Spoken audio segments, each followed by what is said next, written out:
Okay, good afternoon, everyone. Today we have the pleasure of doing a live interview in front of a large crowd. This is a live oral history interview in front of a big crowd. Now, Tom Martin has done 180 some odd interviews. I don't think he had this big of a crowd in front of him for all of his. So we're gonna muddle through this. We've got a slideshow and a lot of questions, and we've never practiced it. So we're going to see how this comes out. So our interviewee today is Mr. Todd Selgia. Todd is the ranger at Tuweep, not the head ranger, he's the only ranger at Tuweep. I met Todd a little over a month ago, and I found him to be excited about this project. He loves his work, he loves the people he works with, and he loves the area where he works. He's truly someone who has made a difference. So please, warm welcome for Todd Selgia. Todd, let's start out by, you tell us about the area you live and about your position. Let's just start there with the basics. And Todd's going to be operating the slideshow as we go. Absolutely, and I apologize, there's a lot of photos. Some of them will slide through quickly, some of them will go a little slower, some of them have stories with them.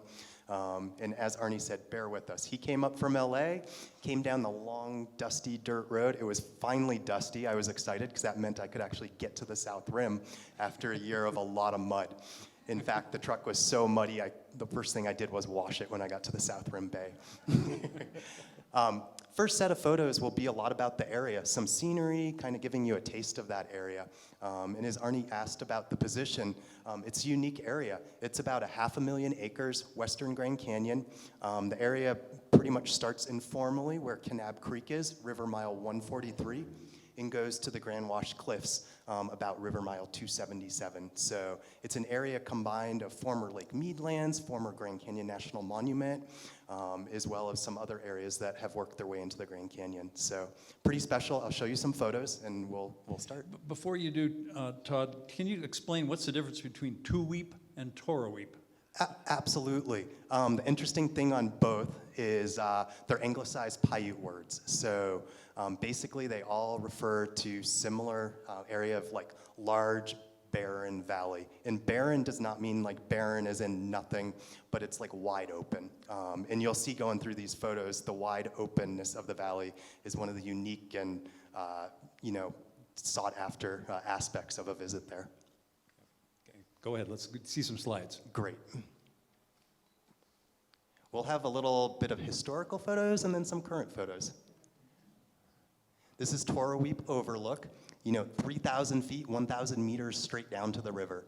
And we always call it the rim, but technically it's the only place in Grand Canyon National Park you can drive down to essentially the middle of the Grand Canyon. So it's like going down to Havasupai Gardens.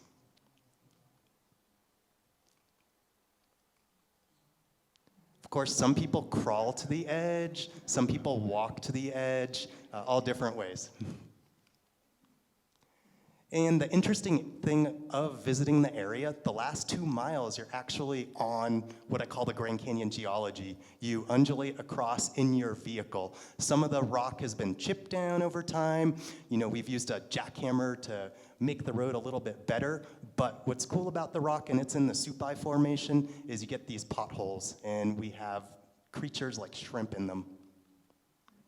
And these are just some scenic photos. And of course, this is right from the valley we were talking about, Tuweep. Tuweep Valley refers to the valley itself. Tuweep refers to the park area officially. And that's a sunset from the porch of the ranger station. In this past year, I was referencing all the rain, some amazing globe mallow. So it was just fields of orange.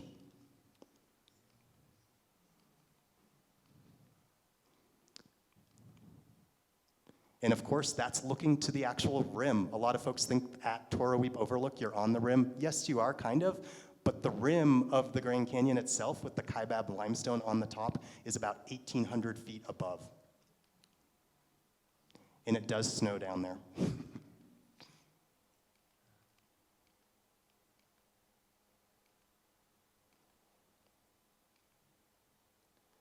This is a cute little story. This is Tuweep Lake right here. Early on at Tuweep, there were big hopes. Grand Canyon National Monument. There were a few years where the Park Service worked long and hard to make it a recreation area, such as we have today at Lake Mead, Lake Powell.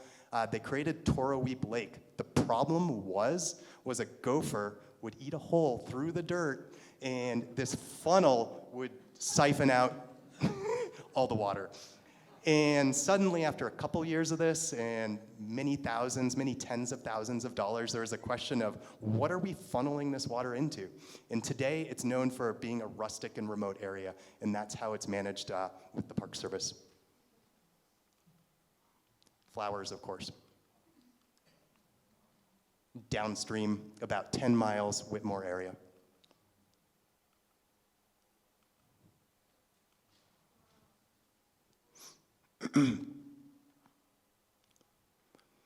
This gives you a little bit of the idea of the area. So I was mentioning the area from Western Grand Canyon, Kanab Creek is on the far right, and Lake Mead is on the far left. So it's all those areas. This is a combined map of both the NPS Parashant, Grand Canyon Parashant areas, and Grand Canyon National Park. This one right here shows, so below the upper red line are the areas of Grand Canyon National Park. Why don't you point to the red star where Tuweep is? Right to the left. Right there. We got the star. So that's Tuweep right there, Tuweep Overlook. The ranger station right there is right in the valley. And then we are looking downstream in one of those photos at Whitmore. This is far west, Lake Mead boundary. This is the eastern area of Tuweep at Kanab Creek River, mile 143. And I mentioned it snows, and that's one of our snow people. Okay, tell us more about the Tuweep area. So a little bit of history on the Tuweep area. We had a great presentation earlier today. There was a lot of interest in dam proposals in all of Grand Canyon, and especially in the Western Grand Canyon, which wasn't part of the park then. The Zion superintendent became aware of this, and he did a field trip out in that area because he realized just what an impressive area. Red rock, amazingly different views, different concentrations of rock layers. He went out there, and Grand Canyon National Monument was signed in 1932, thanks to the Zion superintendent and the work of a lot of people at that time period. Now fast forward, 1975 Enlargement Act, that is where the areas west of Grand Canyon National Monument were added. So everything below the rim that had been Lake Mead got added to Grand Canyon National Park. So what was originally a 200,000 acre Grand Canyon National Monument quickly became about 500,000 acres Western Grand Canyon with the added Lake Mead lands.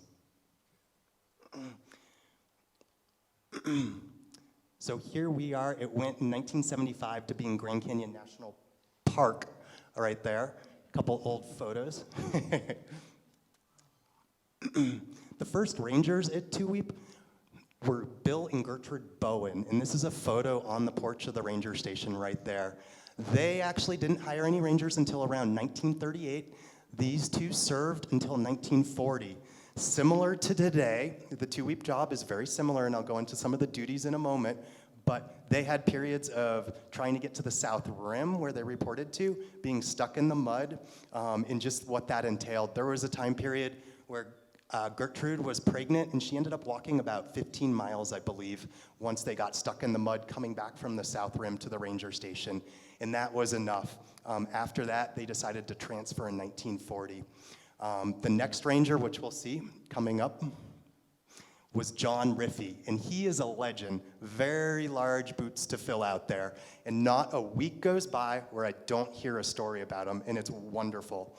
So John Riffey was out there 1942 to 1980, and the beautiful thing about John Riffey was it's still appreciated all the things he did for the community there. And you saw in the title earlier, just community, place, and rangering. He was known for wearing just the clothes you see with him, a plaid shirt, cowboy hat, but he was known as the neighbor that took care of all the land. The only difference from his ranch to the other ranches was you didn't hunt. The animals were all protected.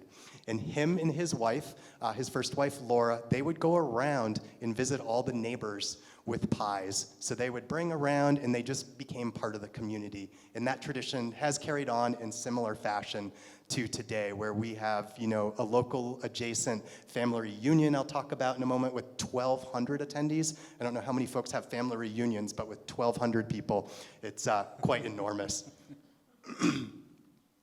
This is the first post office, Tuweep, Arizona. So 2000 comes along. President Bill Clinton flies in, I believe on a Black Hawk, lands at the airstrip right outside of Tuweep, and on the kitchen table of Tuweep signs Grand Canyon Parashant National Monument. The beautiful thing about Grand Canyon Parashant National Monument, it's got Grand Canyon in the name. So a lot of folks, we have 6 million visitors on the high points on South Rim, 500,000 North Rim, 25,000 at Tuweep. The poor Parashant superintendent gets so many calls on Grand Canyon questions because they're just Googling Grand Canyon. But Bill Clinton signs this, and then he's off in about 30 minutes or an hour, and you suddenly have this large national monument. It's the first national monument where it's combined BLM and NPS. So what was former Lake Mead lands west of Tuweep stayed National Park Service. What was Arizona Strip BLM became monument in the BLM. This is the ranger station. And this is as the days get busier and busier. It's an amazing place, a very special place, and you can't blame everybody for wanting to visit. And the beautiful thing about Tuweep is even with all the visitation, we can accommodate it, but just spread out. One day might be super busy where you get just a long vehicle train of vehicles. At times we'd have 5 to 80 vehicles arriving at once, hours of wait, but the next day might be quiet. So we'll go through a few pictures of this. This is me in the middle of the road. Let me ask the audience real quickly, how many here have never been to Tuweep? Raise your hands. Well, hopefully after this show, you'll make plans to go. Okay. We would love to have you.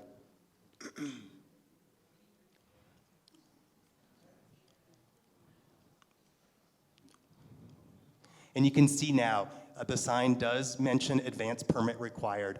What it is, it's a nominal, either a backcountry permit or a nominal $2 day permit. The day permit is just on recreation.gov. The beautiful thing about it is it gives a lot of pre-trip planning information. So folks show up with like the spare tire they'd want, proper tire pressure that they'd want. Sounds kind of ordinary, but with a license plate.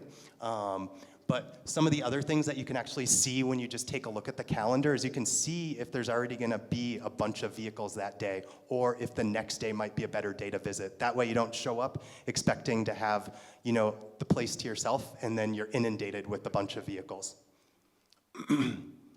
Now we're going to kind of move into, there's a lot of photos of people. It's a remote place, end of a dirt road. The dirt road comes in from Fredonia, from Colorado City or St. George, so 60 miles, 55 miles, or 75 miles. But people are what make up the place. It's people, it's the volunteer efforts, the coordination with all the other agencies, the coordination with the nonprofits that makes this place possible. This is a Boy Scout troop that helped me chip down some of the rock at the overlook. And these are gatherings that we do out there, area management. So here we have Pipe Spring National Monument there. We have Parashant National Monument there. We have a collection of volunteers. We see folks from the South Rim, from our planning office. We have some really fun management meetings there and can really have our feet on the ground and connect with everybody. And you can't drive to the rim this close, but you can get pretty close.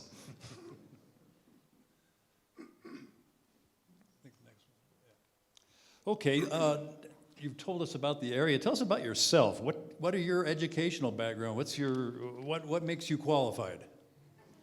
So Arnie, a cute little story. So growing up, I would only allow to be read animal stories. I would not allow any other stories to be read. And this love of animals carried on. Ended up going to college, went to college in Western Massachusetts. My first trip to the Grand Canyon, though, was coming to look at college in Arizona. I don't know what called me. Was the Red Rock, the canyons and whatnot. Ended up going to school closer to home, which was Massachusetts at the time. But I decided to take a semester off in college. My counselor was like, take a semester off, we'll count the time. I did that, and what better agency? The popular agencies with the public are A, the post office, and B, the Park Service. And I was like, I'll go with the Park Service. It'll be, it'll be an adventure. I applied, I got turned down, and then they're like, where would you like your application? Do you mind if we send your application elsewhere? So it got sent to South Dakota, and it was the best thing that ever happened. I ended up taking a Greyhound bus from Massachusetts to Rapid City, South Dakota, and working at Jewel Cave National Monument in the late 90s. That monument, there were probably 8 employees there. I would have lunch with the superintendent, with the ranger, with the education, with the resource management, with maintenance, and I got to learn what everybody's job was, and that it took a team of all of us to accomplish the day-to-day tasks. And what an opportunity to have worked at a place like that. So this photo is during that time at Jewel Cave. I took some time off to go do a 30-day backpacking trip. I'm here. This is a photo from right around 2000. And then this is me back with the Park Service. So I put applications out. I went to Ranger Academy and ended up at Old Faithful. I show up at Old Faithful, and I meet another ranger there. My first little snafu, I was like, oh, are you seasonal too? She's like, no, I'm the district ranger. From there, she was like, oh, where else have you worked, doing emergency services? And I was like, oh, I gave cave tours, in South Dakota. And she's like, I know, but usually folks have had a lot of seasons, before they show up at Old Faithful. The next question was, oh, are you an EMT? And I'm like, no, I'm a first responder, I have. And then she's like, who hired you? And I was like, uh-oh. And so we went into the season at Old Faithful, and my first couple of cases working there, I was all new. I ended up having the judge's son arrested at the time, and then the local police department, there was a snafu there with an employee, and I was like, I don't know if I'm gonna last long doing this. But it all panned out, wonderful people, and learned a lot. This is as I got into backcountry in the Lamar Valley. Hunting season opened up, and we ended up spending a lot of time in the field.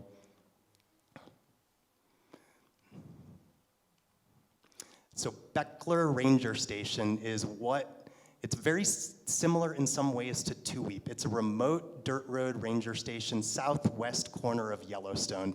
And I learned a lot of the skills that I ended up taking out to Tuweep, namely driving a dirt road, operating autonomously and independently. We did have a bag cell phone at the time that we would have up on the roof for phone calls to headquarters, but you got a lot of scratch at that time.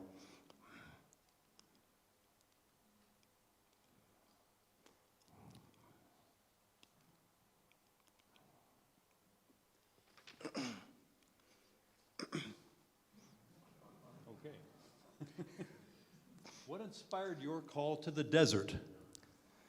So, little bit of interesting, as I mentioned, college, being drawn to Red Rock and whatnot. So from Yellowstone, I was very just driven to go to the desert. So I put in applications, and the opportunity to work the winter came up down at Saguaro National Park in Tucson. And this is me with my horse down in Saguaro. The poor horse, we would go on long patrols, usually in the evening, sometimes overnight, and the horse was beat. This is Jack and me. What did you do to him? So, horse patrol, bike patrol. This is a cute little story. Secretary Kempthorne came here to the Grand Canyon.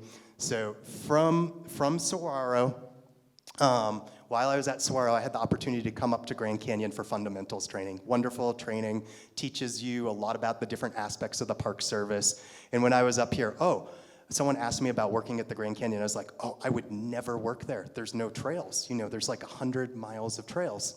And little did I know, but someone then soon shared George Steck's book, Harvey Bachart's book, and those books became like Bibles to me. I kept them, read them, and the opportunities for Grand Canyon. You know, here I am today, almost 19 years later, and never left. So Secretary Kempthorne was coming down to Phantom. It was going to be pretty simple trip. He'd come down. I believe there was a plan to fly out, move on. I was helping him through one of the areas, and I was like, oh no, we need to go swimming at Boat Beach, or go swimming down here at the Riffle. And then, it's a great trail, the Bright Angel Trail, to hike out. Suddenly, I saw the look on the Secret Service face. And we had to do a little swap, but we had a wonderful day hiking out. Everybody had a blast. This is skiing into the North Rim. So this is the introduction to desert. So we went from Saguaro to the South Rim, where I worked as a backcountry ranger for 3 years. And from the South Rim, the opportunity and the stories about Tuweep kind of revealed themselves. I first went into the West and then did some more trips. On this trip, actually with some of the individuals in this room, we came into Tuweep, had the experience of getting stuck in mud, having to have the ranger come out and help us. Don't tell anybody. And we finally made it to Tuweep, and we were dropped off in what is the Tuweep lake bed that I referenced earlier, that would always drain as the gopher ate its way through the hole. And we started a hike to the west over to the Lake Mead boundary, 100 miles downstream. And this is us 100 miles downstream near what is referred to as Fort Garrett. It's kind of a joke because it wasn't much of a fort. It was just kind of a jumble of rocks, a little fort, if you will, to the right person, but a shelter. And these were the shoes after that walk. The sole had been worn through, the glue had come apart, so after getting stuck in the mud with the vehicle, the shoes falling apart, I learned some of the basic elements of a Tuweep visit. And that's actually why I mentioned the pre-trip planning today when I referenced that. This is Waring Ranch. This was the area to the west where I visited in 2006 while a backcountry ranger, and it just caught my heart. It's an amazing area on the canyon rim. It's in Parashant National Monument in the NPS area, and it just opened me up to the world of the Western Grand Canyon. This is one of the old warning signs, the pre-trip planning, right at the start of the dirt road. And this is what I showed up to coming to Tuweep, the information board. And so when I got to Tuweep, it was a lot of just elbow grease, painting and everything. And it wasn't me, it was all the volunteers, the park staff, the adjoining agencies, and everybody helped out as a team. And that's been, we'll be going through a lot of photos of just people and volunteer crews and the amazing work that's been done. Thanks to all their volunteer efforts and also, funding of projects through Grand Canyon Conservancy and other areas. Okay, why don't you take us through a typical day on the job? What do you do all day? So, as I mentioned earlier, the job is similar but different to Riffy's. This is Riffy bending over a map right there. And in the job, I am in the emergency services branch, but it's one of those traditional jobs. The job involves a mix of everything. If a building needs to be painted, you paint it. If visitors are looking to be educated or to work together on something, to learn something, we do that. Any of the emergency services, the searches, the preventative search and rescue, if there's a law enforcement issue, it's a job where you do everything. We plan the resource management projects, so it's really a lot of fun challenges and learning a lot of new things.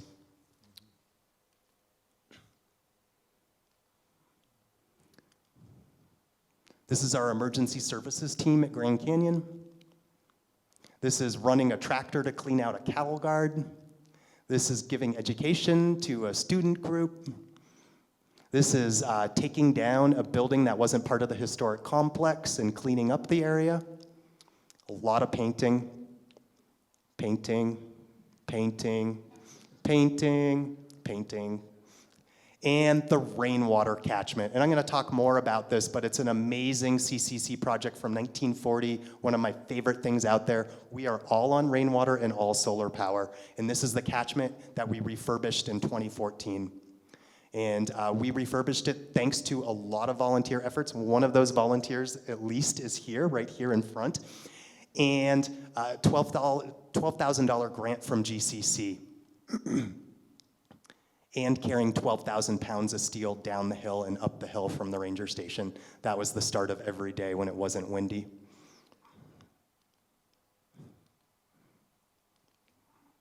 These are some of the volunteer crews.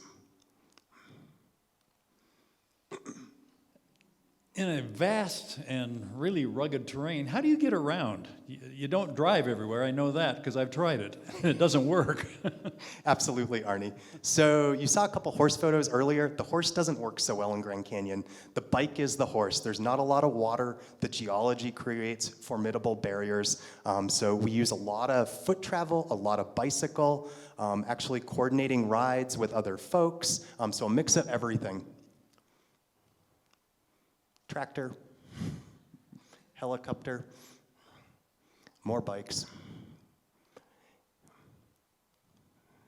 And these are a lot of the volunteer crews that do a lot of the volunteer patrols. So we're coming upon the November season. So actually next week we'll have about 10 to 12 volunteers out at various locations in the Western Grand Canyon, greeting folks at the park, kind of out there early in the morning as hunting season goes on.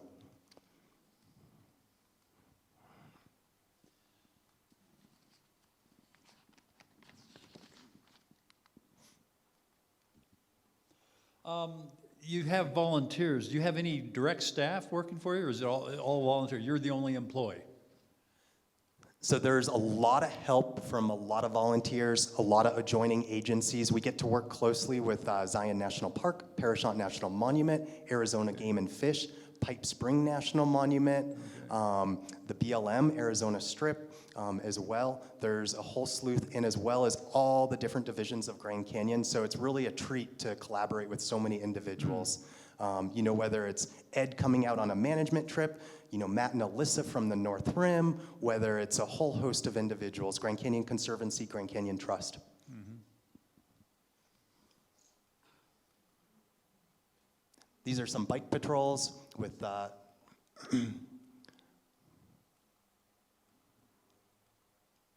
We've also used motorcycle in the past. You'll see reasons why we don't in a moment. And of course, the lovely vehicle, and the owner of that vehicle is in this room too. And on foot, this is a drop-off. Volunteers will drop us off, or we'll drop volunteers off for long patrols. Since the roads are rough, the times are long, it's often easier to walk places and a lot less expensive than trying to drive them. So I think my first year at Tuweep, I did an estimate, it was about $1 a mile to drive places. And it was also during a very wet year, so driving wasn't even that possible. So we've been creative. We've done long patrols up to like 39 days at a time, just to hit a lot of areas, do transects, and get to areas as efficiently as possible.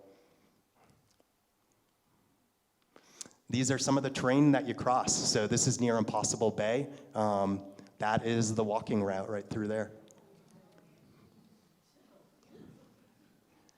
And across from that walking route, beautiful Havasu Canyon.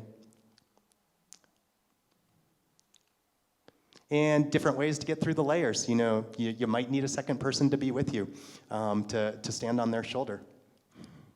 Ropes, pack rafts. And this is some of the team of volunteers that, set up remote camps in areas that need a little more attention. It's just a great team. So they came very, self-sufficient, prepared, camp independently with campers or tent camping. And of course here, I mentioned earlier, riding with folks. So this is a cute little story. I was with Rich Rudeau. Rich was dropping me off somewhere, and we saw a bobcat off to the left of the vehicle. And we were like, oh my gosh, a bobcat, how cool. And then we saw that bobcat looking at another bobcat. And then we were like, wow, they're all looking at us. It was about 3 or 4 of them.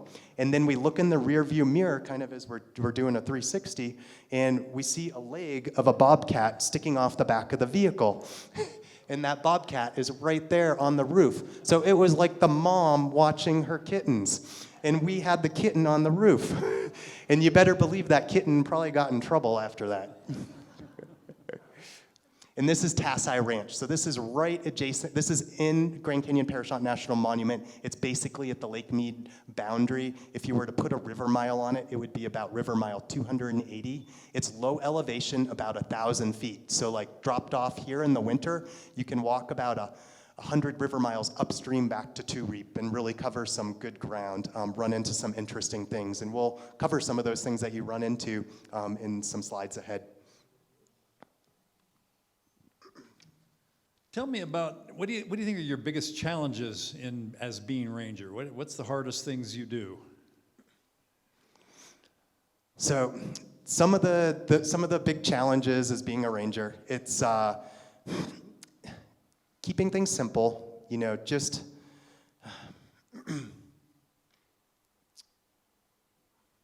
I didn't mean to stump you. Yeah.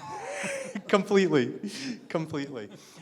I think that the biggest challenges of being a ranger, we'll skip ahead a little bit because I'm going to show some photos right related with that. So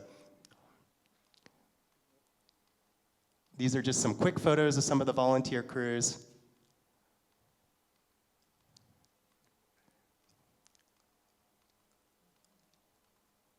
So some of the biggest challenges of being a ranger, I mentioned the mud and I mentioned the motorcycle. This is the problem with the motorcycle. I can't lift it up once it's stuck in the mud. So it might be dry for the first 100 miles on a patrol, and then you have a summer monsoon storm, and you have 1 mile of roadway that's wet. And this is what happens. So this motorcycle, this was me getting stuck in the road. I simply just left it where it was. The mud held it up, no problem. It was parked. And my footprint went right to the south, right back to the park boundary. I was down there, I got a satellite communication. Todd, are you okay? We found your motorcycle. This is the Parashant. And I'm like, oh, I'm great. How's the motorcycle? But some of those other big challenges, like anything in the world, it's an administrative world today. So there's definitely, a lot of planning time, a lot of administration. That is a positive. It's good to be organized. It's good to plan ahead. And it's important because you have each day's emergencies, but you also have to plan for the future so that you're well equipped for what's coming down the road. So when I first started rangering, I could do all my paperwork in my sleeping bag at night. The desk is now what I use today. These are the other challenges. Flash floods. This is over the roadway in 2014. These are muddy tracks, this past winter. This is blowing tumbleweed, Russian thistle.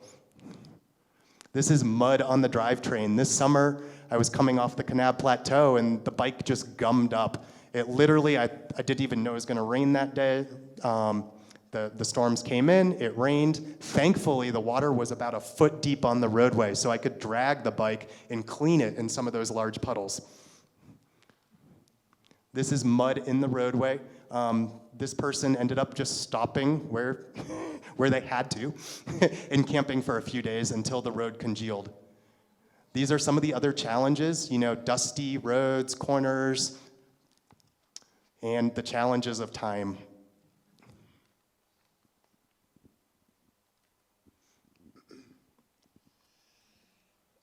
As I was growing up, the job of a ranger, at least as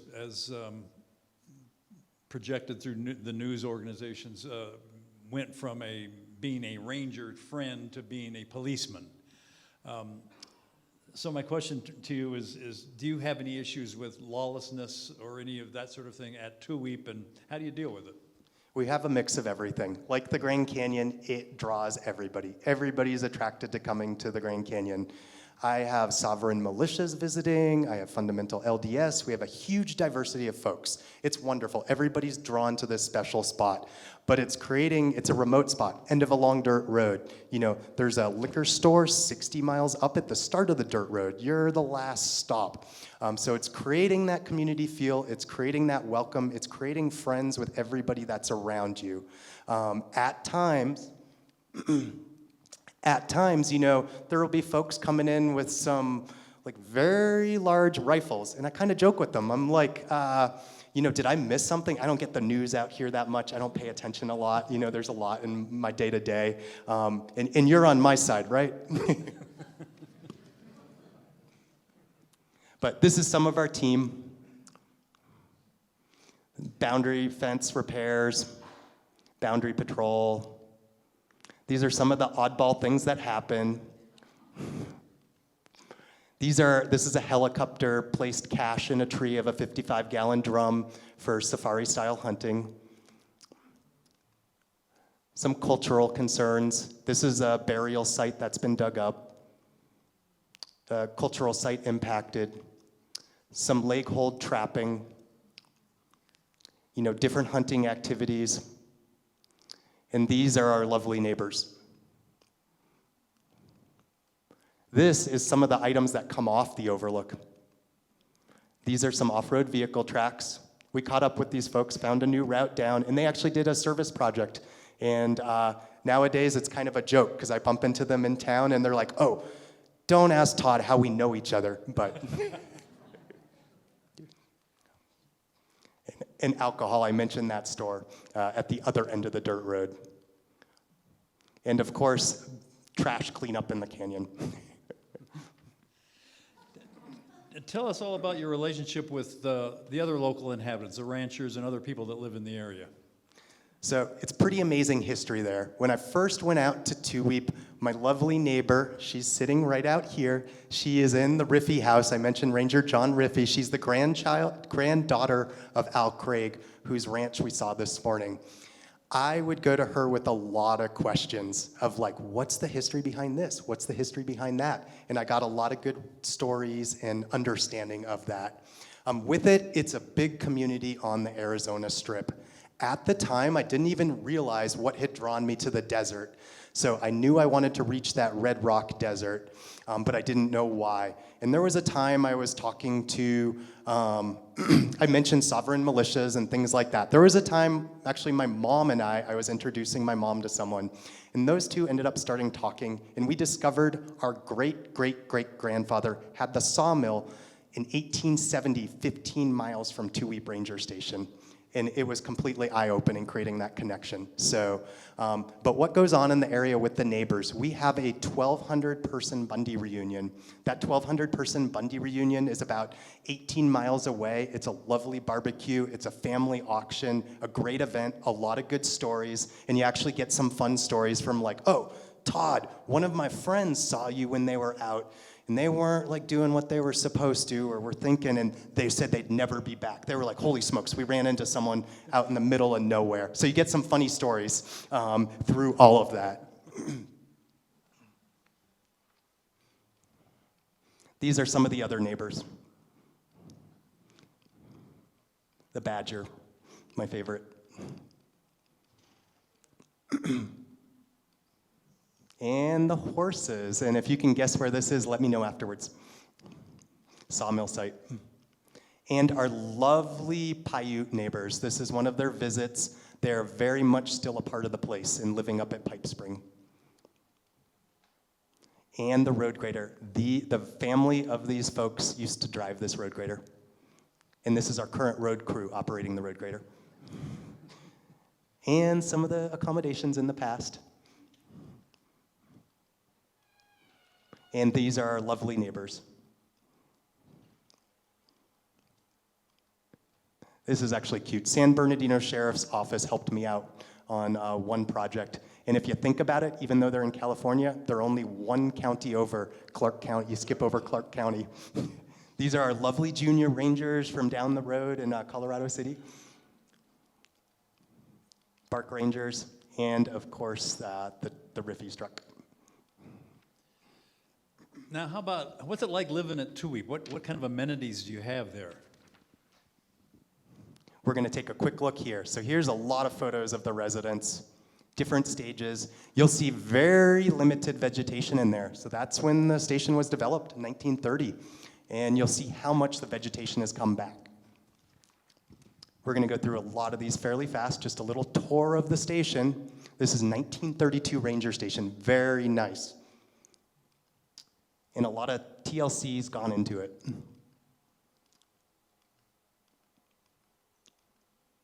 This is the volunteer cabin. This is the sun shower bay. So the volunteers, this is the porch, this is the cabin. The rainwater apron right up there, right there, right there. 10,000 gallon storage tank right there. And the solar array. All solar power, all rainwater catchment. This is our visitor contact station and the kitchen for when we have volunteer crews. A nice IKEA solar cooktop. The wonderful drill press from Riffy. Can't be out on the Arizona Strip without a water trailer for those years. And the gas pump does not have gas anymore. We get asked a lot.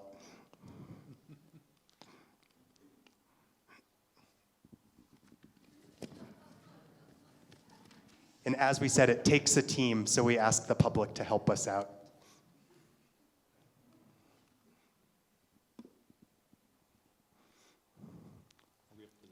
Yes. Okay. You live a long ways from anywhere. Where do you go to get food and supplies, and how far do you have to drive?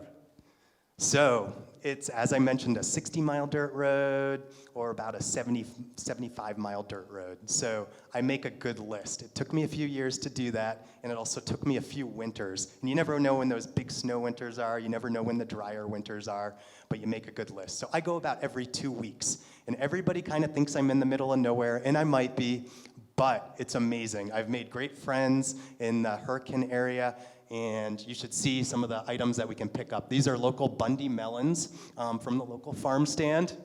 This is some of the fruit from the local fruit stands. It's pretty amazing what's grown in the area with some of the heritage. And these, if anybody knows me, these are dates. These are like the gas in the gas tank in the motorcycle. These are what powers the mountain bike. And they're really good. He gave me one. And a cute little story. So I get it all local from a farmer in Yuma, Arizona. He just sent me a box about a week ago, and it usually makes it like the next day. It's a regional priority box. Something went wrong with the post office or something. They do a great job though. But it went back down to Phoenix, then back to Flag, back down to Phoenix, and then it got delivered, and it was really fresh. And Pipe Spring gets the mail for me 60 miles away. And they're like, hey, Todd, really weird. We got this box, and it tastes like maple syrup in the mailbox now. The dates had been so fresh, they leaked a little bit. So I was like, oh, no. Okay, well, we're not there yet. Keep going. No, we're good. Okay. Yeah. So in conclusion, and in 10,000 words or less, can you tell us what is really so special about Tuweep? What makes it the great place that it is? It's the community, it's the working with everybody, it's the team element, it's the simplicity of operation, and just all the creativity. And the beautiful thing is, like, the Park Service has done, has been so supportive in so many aspects with all the different cooperating agencies, with the different cooperating groups as well. So, so here we're kind of looking out. This is actually my family right there. And then, as I mentioned, it's the people. So right here, draw your favorite place in nature, and I think that's important to all of us. It's remote, but people are what make up the place. And we often think of wilderness not having people, but very much so. Like, the Paiute are our neighbors, and they're still just as much part of the place. So often, like, we might have a question, we can just go ask them what something means, and it's like, oh, wow. Same thing, whether it's the neighbors, same thing, whether it's a local rancher. And it really makes that special. It's the human connection and the human connection to the land and the place. And that's all for the photos. We went through a lot of photos, so I appreciate everybody's extra couple of minutes here. Todd, you've been a most difficult interview. He made my job so easy, as you can tell. I didn't have to do anything. Todd, I understand your parents are here. Do you want to introduce them to us? They are. What you didn't see in the pictures is my 82-year-old dad on the ladder painting. Dad, stand up. And my mom. And Sharon, if you wouldn't mind standing up too. Sharon's my neighbor. And she's the one that's taught me so much out there. And there's a whole host of you in the audience that I really want to thank you for all your volunteer efforts out there. Thank you for all the input and your care about the area, because it's that care that we all have for the Grand Canyon. And I think that keeps us all, coming here today. So thank you, Arnie. You're welcome. Thank you. All right. That concludes our interview.